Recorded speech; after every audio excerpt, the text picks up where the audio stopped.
Hello po mga ka-diaries, narito pong muli ang inyong lakwatsero Alvin Flores para sa isa na namang episode ng Bicycle Diaries.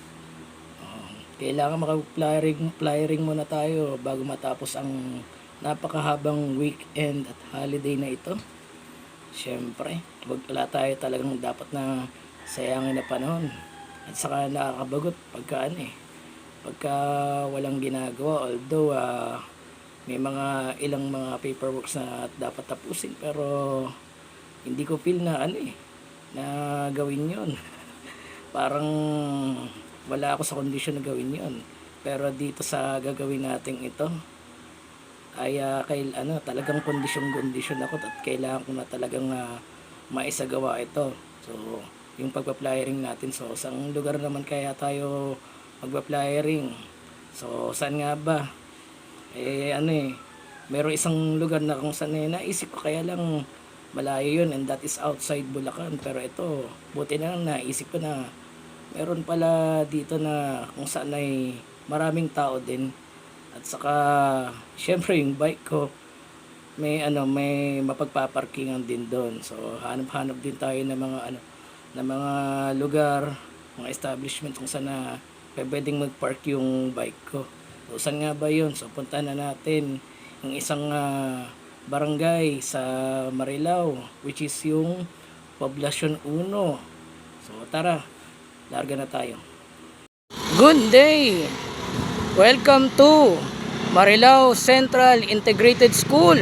So ayan shout out na lang sa lahat ng teachers ng Marilao Central Integrated School. Dito muna tayo nag-stop over para hinga-hinga ng konti, para hindi agad mapagod. Ayan. Alright mga ka-diaries, at last narito na tayo sa Barangay Poblacion 1 sa bayan ng Marilao. So ito yung dating munisipyo ng Marilao na ngayon ay Marilao Hall of Justice. At ito pa rin yung kanilang pamilihang bayan ng Marilao. So meron pa rin dyan, mga nagtitinda. Syempre, marami pa rin tao dito. At malapit lang din dito yung simbahan nila, yung St. Michael the Archangel Parish. Simulan na natin ang pagdidistribute. Magandang hapon po. Abutan ko po kayo ng flyers saka stickers about the Stop the Treaty No to WHO. Impormasyon po yan na panawagan natin sa gobyerno na yan na dapat pipirma yung ating Pangulo sa pandemic treaty kasi delikado po yan. Ibig sabihin yan, pagka pumirma yung isang bansa sa pandemic treaty, parang sinusuko na natin yung soberenya sa WHO. Tagalabas naman yun, may sarili tayong pamamahala. Kaya yun din yung panawagan ng Congress na wag dapat pumirma yung Pangulo natin. Pagka may oras po kayo, pakibasan lang po. Sige po, thank you po. Magkasama po kayo? Sige, thank you po.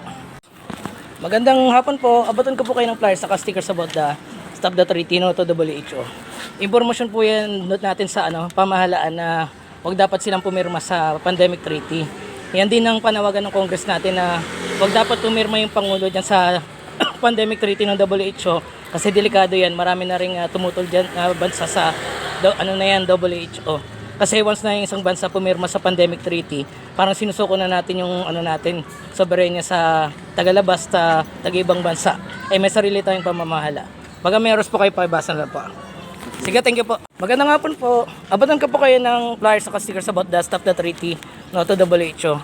Impormasyon po yan na dapat wag tayong pumirma sa pandemic treaty yung gobyerno natin kasi marami na ring bansa tumutol dyan, saka delikado po.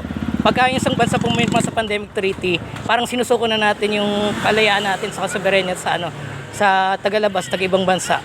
Yan din yung panawagan ng Congress natin. Pagka pakibasan lang po. Sige, thanks. Magandang hapon po. Abutan ko lang po kayo ng flyers sa stickers about the Stop the Treaty No to WHO. Impormasyon po yan na dapat yung gobyerno natin wag pipirma ng pandemic treaty kasi delikado po, marami na ring bansang tumutol dyan. Once sa isang bansa pumirma dyan sa pandemic treaty ng WHO, para na nating sinusuko yung ating soberenya at saka kalayaan, parang nagpapasakop na tayo dyan, may sarili tayong pamamahala. Kaya yan din yung panawagan ng Congress natin na wag pipirma yung Pangulo natin sa WHO. Pagka pakibasan lang po. Sige, thank you po. Magandang hapon po. Abutan ko po kayo ng flyers saka stickers about the Stop.3 no to WHO. Libre lang pong flyers saka stickers yan. Impormasyon po yan na dapat yung gobyerno natin wag pipirma sa pandemic treaty. Marami na rin bansa tumutol dyan. Once na isang bansa pumirma sa pandemic treaty, para na rin natin sinusuko yung kalayaan natin sa kasoberenya, may sarili tayong pamamahala. Pag ano may oras pa, pakibasan lang po. Sige, thank you po. Magandang hapon po. Abutan ko po kayo ng flyers about the Stop.3 no to WHO. Impormasyon po yan na dapat yung gobyerno natin wag pipirma sa pandemic treaty. Marami na rin bansa ang tumutol dyan kasi once isang bansa pumirma sa pandemic treaty, para na nating sinusurrender yung ating soberenya at saka kalayaan ng ating bansa. Parang pinapaubayan na natin sa labas, may sarili tayong pamamahala. Kaya yan din yung panawagan ng Congress natin na wag pipirma yung Pangulo natin sa pandemic treaty. Pagkano pakibasan na pa. Sige. Magandang hapon po. Abutan ko po kayo ng flyers at saka stickers about the Stop.3 no to WHO. Impormasyon po yan na dapat yung natin bansa wag pipirma sa pandemic treaty. Once yung isang bansa na pumirma dyan sa pandemic treaty na yun ng WHO, parang sinusurrender na natin yung kalayaan natin sa kanyang soberenya. May sarili tayong pamamahala. Kaya yan din yung panawagan ng Congress natin na wag pipirma yung Pangulo natin sa pandemic treaty na yan. Pakibasan lang po. Sige, thank you po. Abutan ko po kayo ng flyers at stickers about the Stop.3 no to WHO. Impormasyon po yan na dapat yung gobyerno natin wag pipirma sa pandemic treaty kasi delikado po. Pagka isang bansa pumirma sa pandemic treaty, parang sinusuko na natin yung kalayaan natin at saka soberenya natin. Kaya ito din yung panawagan ng Congress natin na wag pipirma yung Pangulo sa pandemic treaty. Pakibasa na po pagka may oras pa kayo. Magandang hapon po. Abutan ko po kayo ng flyers o stickers about the Stop.3 no to WHO.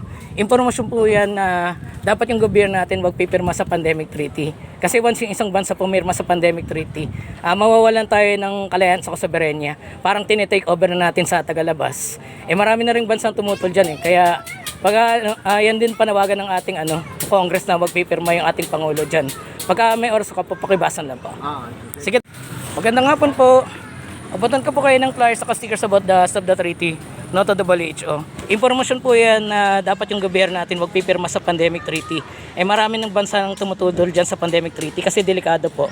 Pagka isang bansa pumirma dyan sa pandemic treaty na yan, mawawalan tayo ng kalayaan sa soberenya. At saka parang sinusuko na natin sa tagalabas yung natin pamamahala. May sarili tayong pamamahala. Kaya yan yung panawagan ng Congress natin na wag pipirma sana yung Pangulo natin. Pagka pakibasan na pa. Sige, thank you po.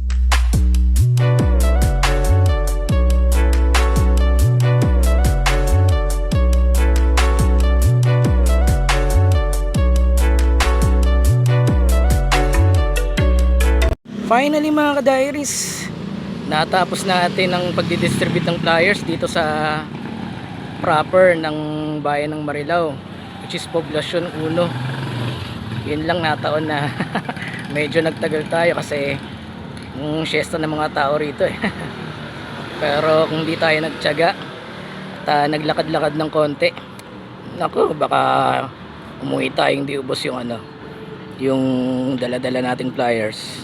So paano ba yun at malapit ng magabi? So hanggang sa muling pag-flyering.